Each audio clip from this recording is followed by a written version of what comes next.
Welcome to Mission Evolution Radio Show with Gwilda Wiyaka, bringing together today's leading experts to uncover ever-deepening spiritual truths and the latest scientific developments in support of the evolution of humankind. For more information on Mission Evolution Radio with Gwilda Wiyaka, visit www.missionevolution.org. And now, here's the host of Mission Evolution, Miss Gwilda Wiyaka.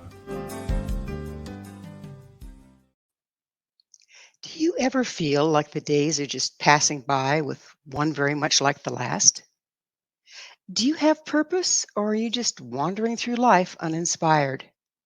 What will your legacy be? Please, whatever you do, don't have a wasted life. Mission Evolution Radio TV show is coming to you around the world on the Exxon Broadcast Network, xzbn.net. With us this hour to discuss having an impactful life is Dr. Lance Secretan. Lance is a spiritual thought leader and authority on creating inspiring lives in organizations whose best-selling books, inspirational talks, and life-changing retreats have touched the hearts and minds of hundreds of thousands of people worldwide.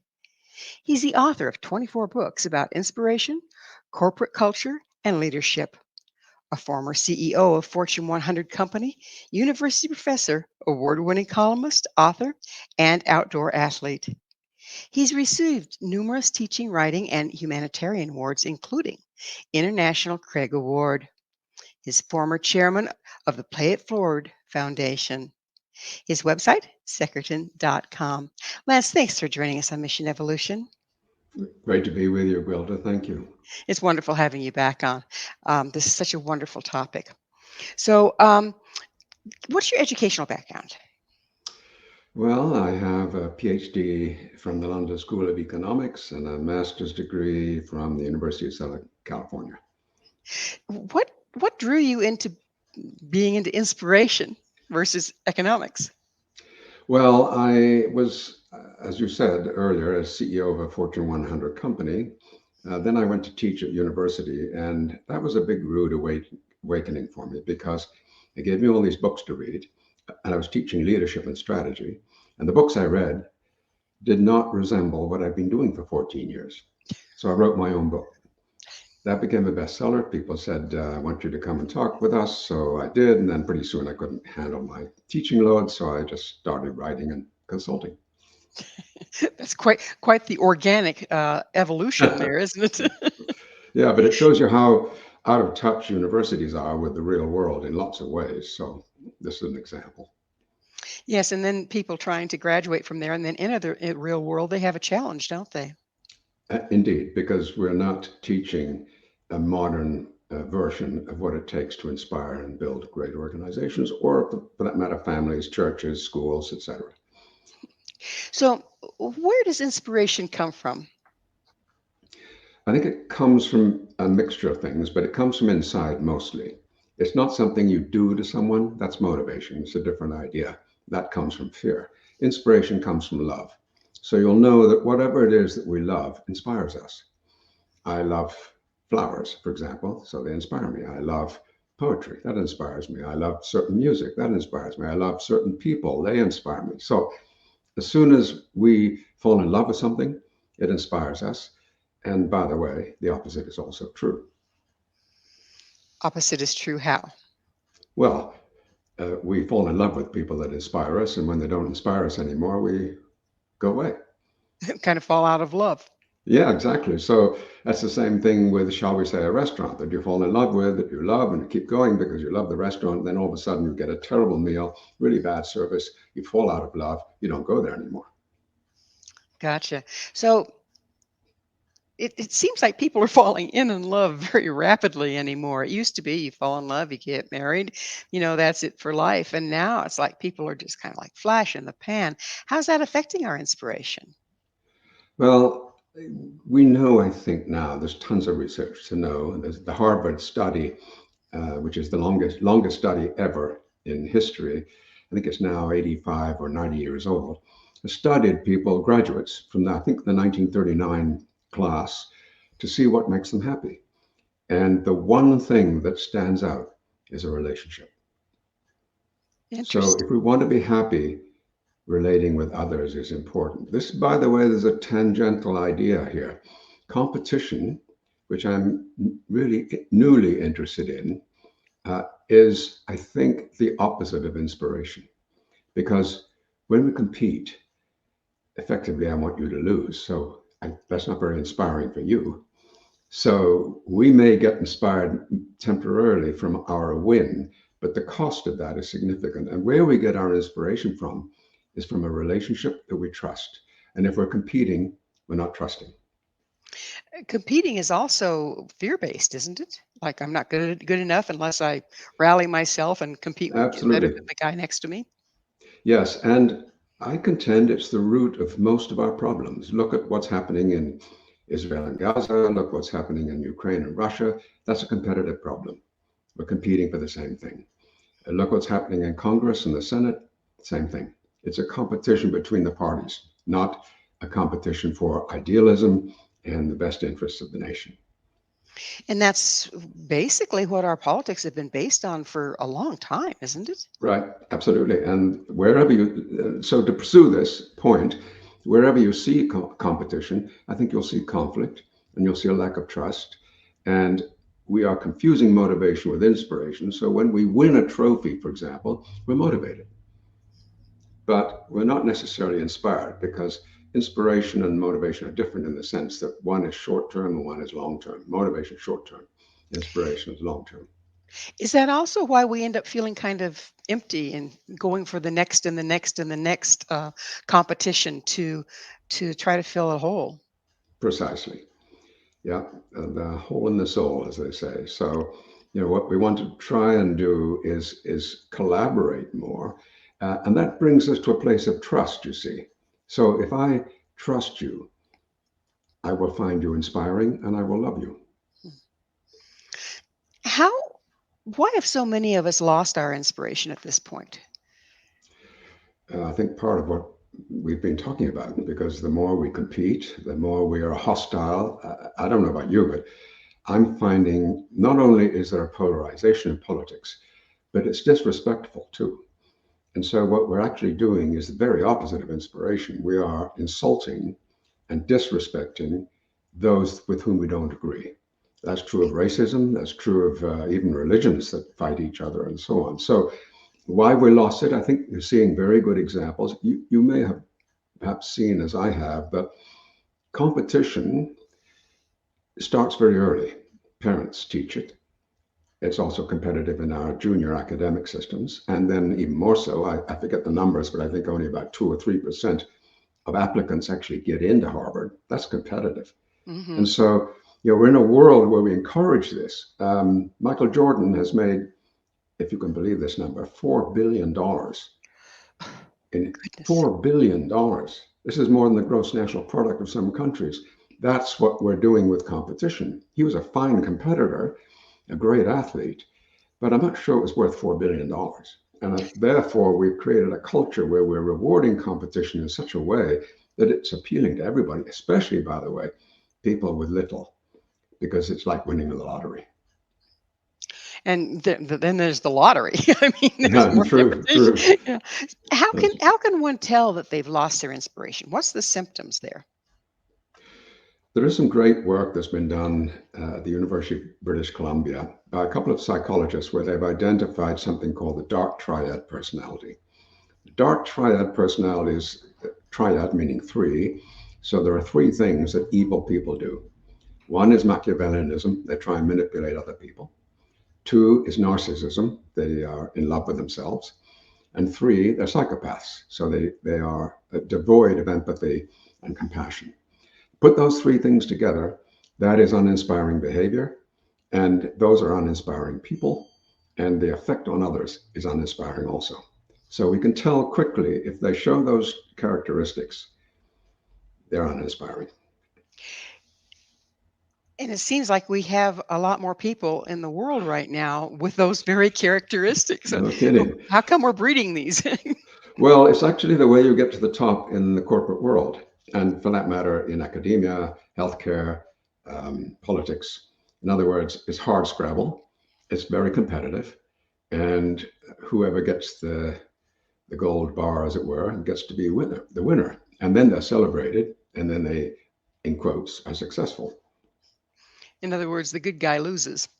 Exactly. Good Yeah. guys finish last.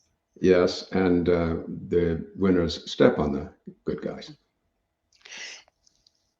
Can we inspire ourselves by trying to show up in a good way versus the competition? I think that's one half of it. Yes, certainly. I think the other half of it is to remove the things that are uninspiring. So, uninspiring friends who drain your energy, uninspiring work that is not satisfying to your soul, environments that are ugly, language that is laced with warrior terms. It's quite amazing to me how much language we use that is laced with violent language. For example, you blow me away, or chocolate cake to die for, or let's destroy the competition. If you think about your language, you'll find yourself catching those words all the time. Well, biochemically, that's dangerous for our bodies. Well, we're going to have to take a station break. On the other side, I'd like to look at that biochemically, what's going on Okay, there. Okay. right. Lance and I will return very shortly, so don't go away. This is Mission Evolution, www.missionevolution.org.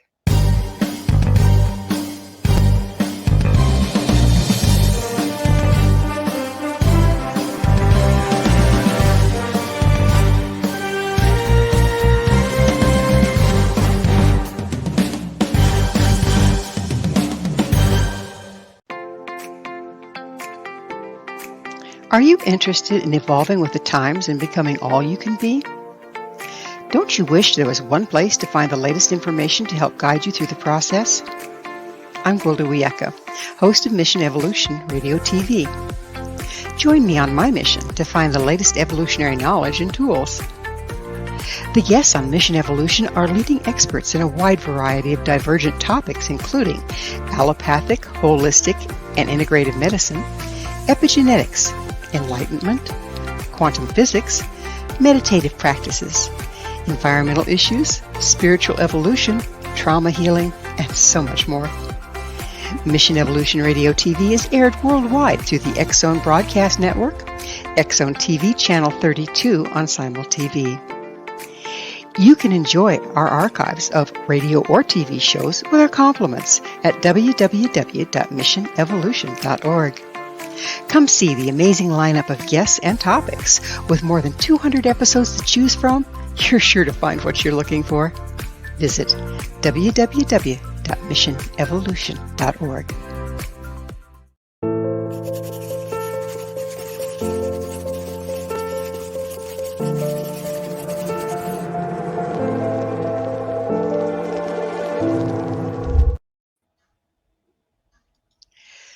Another day, another 50 cents. With us this hour discussing inspiration is the author of Reawakening the Human Spirit, Finding the Spark, the Flame, and the Torch Within, Lance Secretan. Lance, we were just getting into careful of your words kind of thing. And, we hear this in all of our in a lot of our native cultures. They say, your words will travel to the next generation, all that stuff. And so many of the ancient cultures believe that words had extreme power. We went from there to think, it's just words. But now you're telling me that no, it's not just words. Would you continue with that, please? Mm-hmm. Well, you can't override who we are inherently. We're actually quite primitive in some ways. You'll know that the flight or fight symptoms are prevalent and they're natural. So we can't override those easily. We can override them, but they're natural and they're instinctive. So what happens is if I say, Gwilda, I would kill for your hair, because I don't have any, and that would be a dream of mine. I mean this, of course, in a harmless way, and I mean it to be funny or humorous or friendly, but you hear it that way. But at the same time, at the subconscious level, there are hormones released in your body, cortisol, for example, adrenaline, when I use the word kill, because you've got 6,000 or 8,000 years of programming that causes you to associate that word with bad things. And so I am actually a manipulator of your biochemistry. So when I say to you, Wilda, I would kill for your hair, you can feel inside, can't you? The tension that happens when I use the word kill, especially if I shout the word kill, in other words, add aggression and violence to the tone. But if I say, I love your hair, a whole lot of different biochemicals occur, including oxytocin, which is known as the love hormone, and many others, dopamine and so on. So what we're actually doing is we are biochemical change makers. When we talk to each other, when we communicate, when we touch, tactile connection, all of those things create positive hormones. And when we use the language of war, or if we're aggressive, or we insult, we do the opposite. So effectively, we are pharmacies, and each of us, when we connect with each other, rearrange the chemistry in each other. That's what's happening to us. Now, you can go to a meeting, Gwilda, and you can have a very good meeting with someone, but they lace it with violent language, and you can leave the meeting and you can say to yourself, I wonder why I don't feel better. And you don't know why or what's happening because it's at the subconscious level, but you don't feel well. And so if you're living with someone that's toxic and uses toxic language all the time, it's very eroding, isn't it? Absolutely. And in that case, I think, well, you have a choice of living with it, but that's not going to go well because that will cut some years off your life too. Because if you have too many stress hormones in your body for too long, that's going to cause inflammation and so on. So you will get sick as a result. So the remaining two choices are to change your partner, change their behavior, I mean, or change your partner, leave. So one of the two, but you can't live your life like that. And a lot of people try, and you probably know it doesn't work. Let's talk about the other side of that. What do our words do to us? So if you're saying, I would kill for your hair, that makes me have a fight or flight response, whether I know it or Right, not. What does it do to right. the one that's delivered those words? Same thing.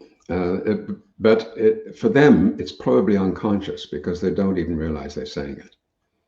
So many people, you'll hear it, I bet you, in the next 30 minutes, you'll hear it from somebody. Almost. Yeah, it just lives in our language. It's the way we are. So we're so subconsciously unaware of what we're doing that usually when I explain this to people, it's like an aha. They never even thought about the language that they're using. Careful of your words. Does that translate to other languages? I know we have a lot of it in English. Is it also in our other modern languages? Oh, yeah. And English has multiple problems that way because we have fairly limited words um, on the positive side. For example, we only have one word for love. Hmm. In Greek, there's 7 words for love. Mhm. In Sanskrit, there's something like 28 or something. So, we just have part of the Anglo-Saxon culture, which most of us have inherited, is problematic in that way because we just don't have the lexicon available to us for the use of right words. I can't subtly say to you, I love you, Gwilda, when I really mean I love you like a sister, or I love you like a friend, or I love you like another human being that lives on the same planet as I do. I don't mean I want to jump into bed with you. That's the connotation we typically, although I suppose I shouldn't say I don't want to because that would be rude, but you know what I'm saying. There's different ways of saying these things, and we need to choose carefully which way. If we spoke another language, we'd have more flexibility. Um, if you're listening to someone that is speaking a language that you don't speak, does it still have the same effect? I don't think so because the brain is not computing. But if a foreign speaker embraces you, for example, that's beyond the language barrier. There is, by the way, Absolutely. tone. There is some essence of this in tone, as I mentioned earlier. So you can say, I could say, I dream about your hair, but I could shout it and use a tone of violence, and it might be misheard by you subconsciously. How can we move beyond this? I mean, this is in our language, this is in our culture, but how can we find inspiration in spite of being bombarded with this stuff on a daily basis? Well, that's my life's work, and I've done a lot of work in this area. For example, I've been to the seats of power and talked to the heads of political parties, and I asked them to be more respectful and a little more elegant and graceful in their communications, and they basically laugh at me. Hmm. So, but it's the same thing in religion. I mean, what's happened to our religions where we do not accept anybody who isn't part of our tribe? I don't think any of the great founders of those religions, Christ, Muhammad, Confucius, Lao Tzu, I don't think any of those would agree to that. For Christ, it was always an acceptance of everyone, not a particular group. Anyway, I always joke with people, he didn't even know he was a Christian. So that's something we made up. When we're being judgmental, does it have the same effect? Negatively, judgmental. Yeah. Yes. That's everybody is judgmental. There's no escaping this. There's even saints are judgmental. Um, we can't help it, but we can catch ourselves. We can be prepared for that and recognize that when we are judgmental, we are making someone else other and different. And the reality of life is there's only one thing. We're all connected. So when you do that, you're actually contradicting the natural nature of life. And that's never a good idea. Right. Life is Yeah. bigger than we are. Right. It never goes well. Yeah. You have an interesting question in some of your materials. What percentage of the people would quit their job if they felt they had a choice? The answer is 80%. I'm sorry, The answer is 80%. 80%. So we're all going to work, spending 40 hours a week doing something we hate. Correct. And if you won the lottery, you'd be out of there in a heartbeat. And you wouldn't necessarily do something that is work related. So I heard a speech the other day from it was a graduation speech by the president of Walmart. And one of the tips he was giving three tips. And one of them he said is only do work that you love. That, by the way, is a cornerstone of inspiration. It These has to be, 12, yeah.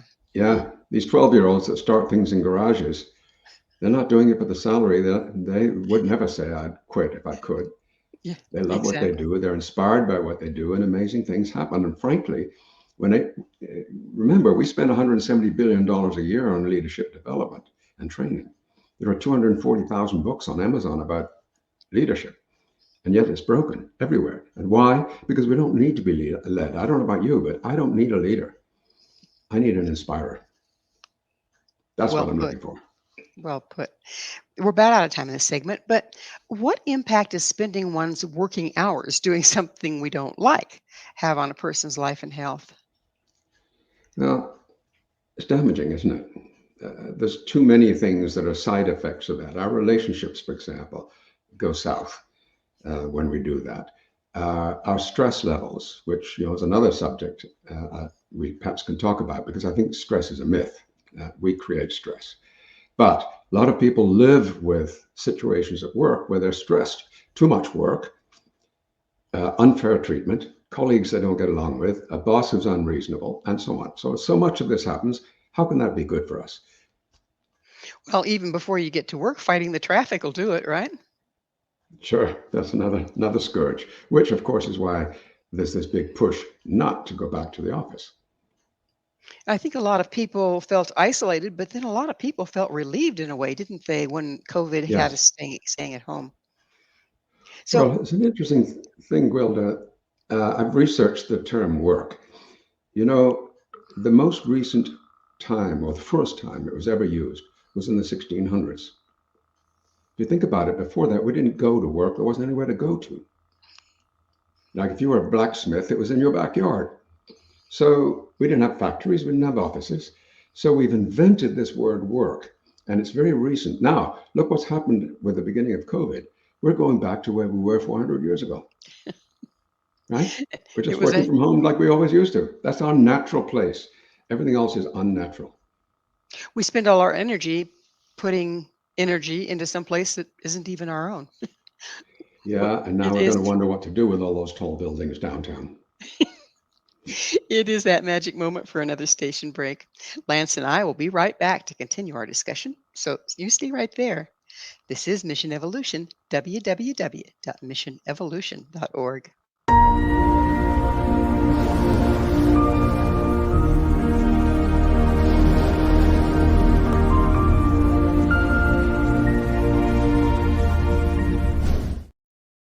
Do you have a product or service you'd like to promote to a worldwide audience? Imagine your product featured on Mission Evolution Radio TV.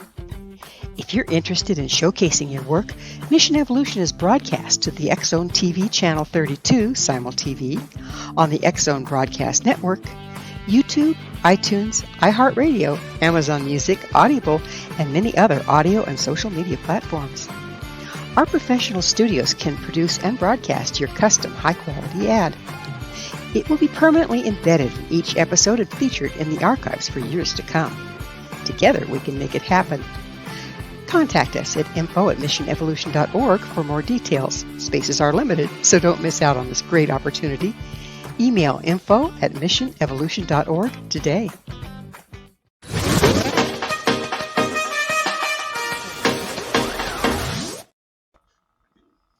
Are you a leader or a follower? This is Mission Evolution, missionevolution.org.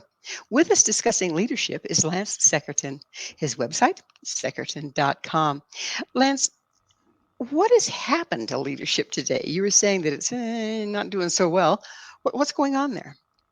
Well, we're working with some very old ideas. Frankly, we haven't learned much in the last, let's say, 120 years. So think about Pavlov. Think about B.F. Skinner, the behavioral scientist from the very beginning of the last century. And what they remember Pavlov did for us, he said, ring a bell and the dog salivates. Okay, well, now we use very sophisticated terminology and fancy theories and models and so on, but we're doing the same thing.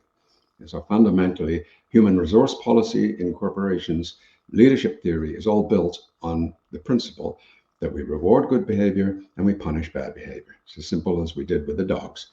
We just are more sophisticated with people, and people are wearing out because, I don't know about you, but I think the internet has accelerated the impact of this. So my day is full of people pushing me to buy something or switching my channel or whatever. I just feel like I'm being hustled all day long. Yes, it comes through on your cell phone. I mean, there's no escaping it. No. And they're using the same techniques, aren't they? Guilting you into Exactly. doing something. Exactly. Punishing you verbally if you don't or if you think differently. Um, It's systemic, Gwilda. So you talk about leadership, but it's also true in academia. Pass this exam or I'll fail you. Is it true in religion? Join my religion or you go to hell. Healthcare. Follow this protocol or you'll get sick. Business. Do what I say or I'll fire you. Parenting. Do what I say or I'll punish you. I mean, it doesn't, everywhere we go, we have learned this. Politics. Vote for me or the bad guys will get you. So it's all about fear, on the one hand, motivation, and very rarely about love, which is inspiration. We're living in a very toxic world, aren't we? It sounds like. Yes. If we're talking, as we speak of this, it feels very stressful, which leads us back to talking about stress. You were about to introduce something about stress. You said there is no such thing. I'm feeling pretty stressed with what we're talking about. Well, stress, depends what we mean by stress, but stress, I think, means for most people that they feel frazzled, out of gas, burned out, probably tired, and so on. But there's also the immediate stress. So the example I use is you're on the freeway and some guy in front of you suddenly cuts you off or spins in front of you. And you get that feeling, right? It's sort of like an electric charge that goes through your body. Adrenaline is pumping through and you feel very stressed. You think the guy's a maniac. So you roll the window down and you start screaming at him and tell him what an idiot he is. And your blood pressure goes up and so on. That's stress. Now, that was your choice. You chose to do that. You could have said, oh, I wonder if he's having a bad day. I'm really happy that I am not having a bad day. I'm having a good life. I'm going to continue enjoying it. You could have chosen that too. The circumstance didn't change, but your reaction did. So stress is actually a definition of how we react to situations. So if we choose to react positively or benignly to events that we're not happy about, stress goes away. But Simple as that. it's very stressful to take the time to block your feelings, to hold them back, to make that choice. I mean, that's We get stressful. we, we get used to it. You It's used to it. you know it's something we learn. But as um, Viktor Frankl said, we have power to control the gap between an event and our reaction, and There is a that's gap what. there, isn't there? Yes, there is. You have time, and it only takes a moment. After all, it didn't take you any moment to scream and yell at him. Why would it take any longer to do the opposite? When you're living in a volatile situation, that's stressful. How do you work with that? In other words, your spouse is, you never know what you're going to get. They might be sweet one day and out to get you the next. That's stressful. Is there a way to deal with that within, or is it time to look at getting out? I'm not a marriage counselor, so I don't know the answers to these things. I've been married for a very long time, 60 odd years, and I Congratulations. don't, I don't understand that kind of situation because I don't think, unless you marry somebody who's got mental health issues or something like that, or an addiction maybe, but outside of those extreme circumstances, assuming people are relatively normal, um, now it takes two to tango. So, what are you doing that creates the problem that you're observing in the other person? It doesn't just happen, it happens because of a reaction. So, what's the reaction to? Are they jealous? Are you pushing their buttons? What are you doing? And so, ask yourself that question. Don't try and solve the other person's problem, solve your own problem. It's the only place we have control anyway, isn't it? Well, yeah, and it's probably much more at root there than you think.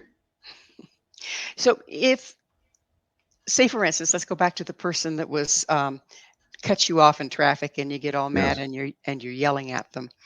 And you take that moment to make the choice to not go there with it, to say, well, maybe they're rushing their wife to the hospital. Who knows? right, exactly. Yeah. How long does it take to um, de-stress? Okay, so because you've had an adrenaline reaction, they probably scared you. Long does it take to de-stress once you start to have practice? Can you start to get out of the fight or flight quicker and quicker when you make that choice? Yeah, I think that we've had a couple of examples, Gwilda, where we've been live or almost live, and then my mic doesn't work. Well, I could stress, couldn't I? Or I can simply say, okay, I got to fix that. It's no problem. And I'm with somebody who knows what they're doing. That's wonderful. So it's just a choice. I think the answer to your question is nanoseconds. It may take you a long time if you've never done it before, but if you're used to doing this and choose to do this, I just choose not to live with stress. I know the effects of stress. It's very bad for my body. I'm 85 years old. I'm an athlete. I'm healthy. And I take care of those things because that's what actually impacts how long we live and how healthy we are. Really good advice, and yet we're living in an environment that kind of promotes the opposite. Well, because, yes, follow the dollars. Follow the dollars, isn't that the Yeah. truth? So, how can we broaden? This is one of yours. How can we broaden horizons through our choices? How can we broaden our horizons through our choices? I think that everything is a choice. Everything. Even the worst situations in the world, somebody has chosen that situation. Someone has chosen to live in that place where I live. I have a home in Colorado and a home in Ontario, Canada. Both of those, coincidentally, I didn't choose this, but both of those are very high. I am not concerned about rising sea levels. I am concerned for everybody else, and that's a concern, but not for me because I am at 1,300 feet in Ontario and 10,000 feet in Colorado, and I'm pretty happy that I'm not on an ocean coast and so on. So, you want to live in Florida in a swampy area, fine, dandy, but you need to understand you're not going to be able to live there long, and you won't be able to get insurance. So, why would you go there? That's a choice. And thousands of people are migrating to Florida, to these coastal regions. And I have nothing against Florida. I just think it's a dopey thing to do when climate change is going to raise our sea levels. So it's a choice. Well, denial sneaks in here. Okay. It's not a river. No, it's not a river in Egypt. So, um, when we're in denial, what does that do to our choices? What does that do to our stress level? And what does that do to our ability to go in a different direction? Well, I know you're not being interviewed here, but why are we in denial? I mean, if I have this guy cut me off in the traffic, am I going to deny that? I mean, that's reality. That's actually happened. I can pretend it didn't happen, I suppose. So what am I doing now? I'm hallucinating. Well, there's this denial in the sense of, no, that didn't happen. It's not that bad. Um, um, it's his fault that I'm upset because he cut me off. That's also kind of a form of denial, projection, Yeah. right? Yes. Yes. So, does it come back down to owning what's going on? Yes. What can I do that would be different so that this problem doesn't occur? I'll tell you, and probably all your listeners will turn off the program immediately after I say this. But some years ago, after 9/11, I was making a speech to 3,000 people, a very big conference, and I made the comment that America's behavior has played a role in what happened. People don't just get up in the morning, get on airplanes, and fly into tall buildings. That doesn't happen. It doesn't work that way. Something happened that pissed them off so much that they got so mad they were willing to die. What was that? And I'm not pointing a finger at anybody. I don't know what it was, but it didn't just happen. These things do not happen in isolation. So we have to look at ourselves and say, what do I own of this? How much of this issue is a problem? I'll give you another one that's current at the moment. The war in Ukraine. Russia thinks that NATO is pushing too aggressively towards their territory. And an impartial observer would say they're right. Why shouldn't we sit down and say to Russia, just a minute, what would look right for you? We can work this out. And a little compassion, a little equality in terms of we give a little, you give a little, we'll get there. Instead of killing literally what's going to amount to millions of people. And isn't that been the question across the ages? We've been a Yes, warmongering species for as long absolutely. as we've been around. Yeah, yeah. Yes, but it all starts where we started this conversation. Starts right in the Hat family. Even you don't do things as well as your brother does. Oh, okay, that's Time competition. time to Yeah. compete. Well, it's time. Speaking of competing, it's time for another station break. Please stay with us as Lance and I continue to explore life purpose. This is Mission Evolution, www.missionevolution.org.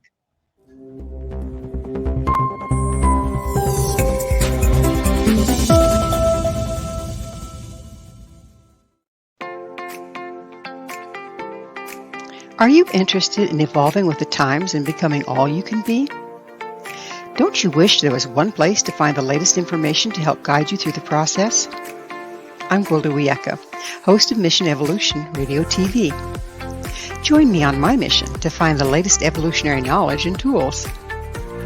The guests on Mission Evolution are leading experts in a wide variety of divergent topics, including allopathic, holistic, and integrative medicine, epigenetics, enlightenment, quantum physics, meditative practices, environmental issues, spiritual evolution, trauma healing, and so much more.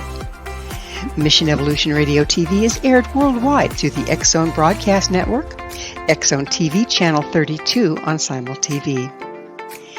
You can enjoy our archives of radio or TV shows with our compliments at www.missionevolution.org.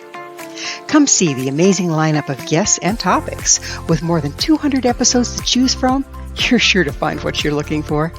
Visit www.missionevolution.org.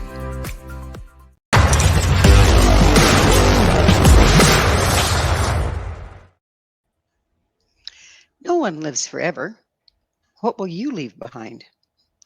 This is Mission Evolution, missionevolution.org. We're continuing our discussion with Lance Secretan.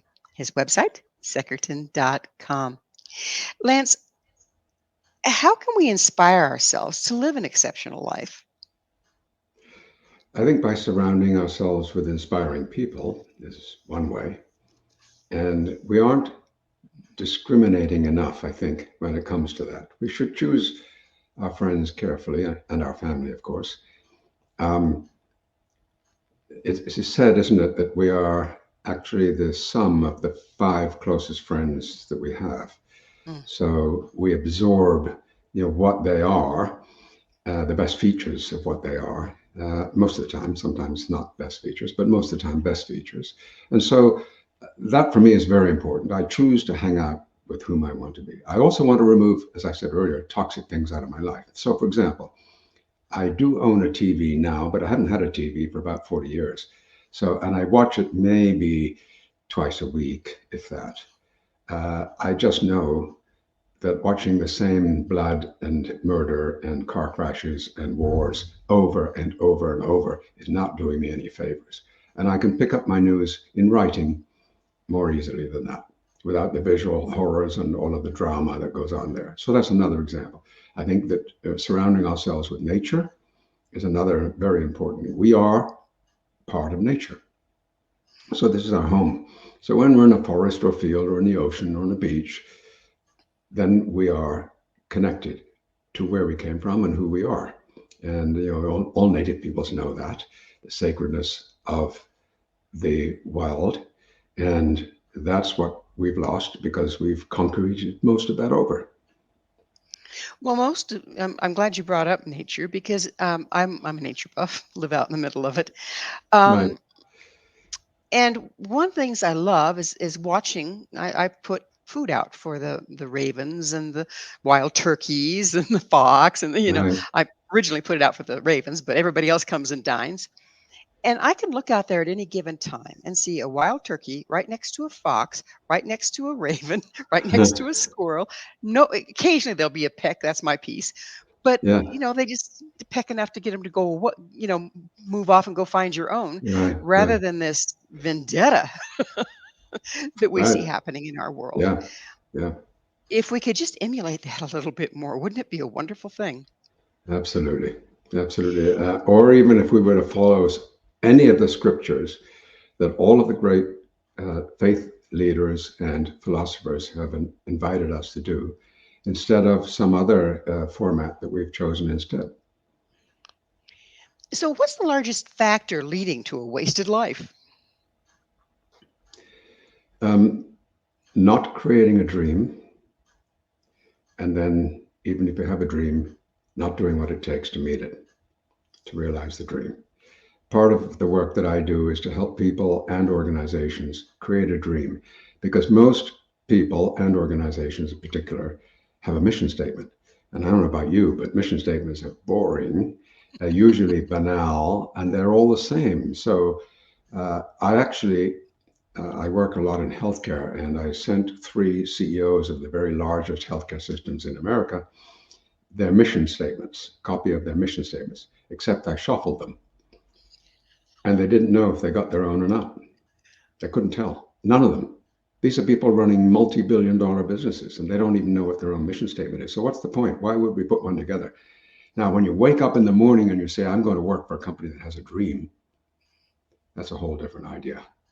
Not only that, but I have a dream, and the company dream helps me achieve my dream. Now we're on an entirely different level. A dream is a core part of how we become inspired. Most people are not inspired because they don't have a dream. There's the saying that without vision, the people perish. How does the vision compare with the dream? I think it's the same thing, just nomenclature. But one of the things about the mission statement is that that is a really old term. By the way, like a lot of things, it came from the military. Most of the things we've learned about running businesses were designed by the military. You've heard of Mission Impossible. That's mission. What is the mission? The mission is to take over this city or invade this country. That's the mission. So mission has meant something for the military, but now it's been imported into the corporate world and it means something entirely different. And usually it means to be the best, the largest, most profitable, best customer service, that kind of stuff. But that's not a dream because you made a comment earlier about legacy. Legacy is one of the things it is anyway is the realization of your dream. So if I have a dream personally about my work, for example, what I want to accomplish in the world while I'm here, that will be my legacy.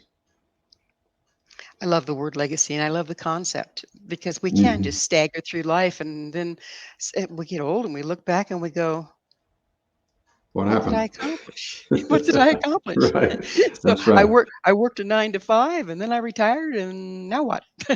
You know, Well, there are a I lot had of all people these dreams disappointed. that we have all these Right. dreams that we set aside until they're stale and they don't inspire us anymore. Right.